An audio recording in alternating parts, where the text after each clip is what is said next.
Hare Krishna. So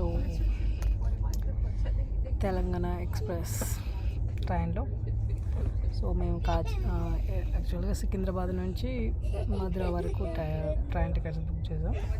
but మాకు మా ఆశ్రమంకి సికింద్రాబాద్ చాలా లాంగ్ అవుతుంది కాబట్టి కాజీపేట జంక్షన్ వచ్చి కాజీపేట జంక్షన్లో ట్రైన్ ఎక్కాం. ఈరోజు మార్నింగ్ మేము కాజీపేట జంక్షన్లో 8కి ట్రైన్ ఎక్కాం. నెక్స్ట్ డే మార్నింగ్ 5 o'clockకి దిగుతుందంట. చూడాలి. ట్రైన్ మాత్రం కొంచెం స్లోగానే వెళ్తున్నట్టు అనిపిస్తుంది నాకైతే. చిన్నగా పోతుంది. అలా చిన్నగా నడుస్తూ ఉంది. కొంచెం వర్క్ ఉంటే చేసుకుంటూ ఉన్నాను. యాక్చువల్లీ లైవ్ చేద్దాం అనుకున్నా కానీ సిగ్నల్స్ అస్సలు very bad signals. That's why video చేసి పెడదామని చెప్పి మళ్ళీ వీడియోస్ చేశాను. హరే కృష్ణ.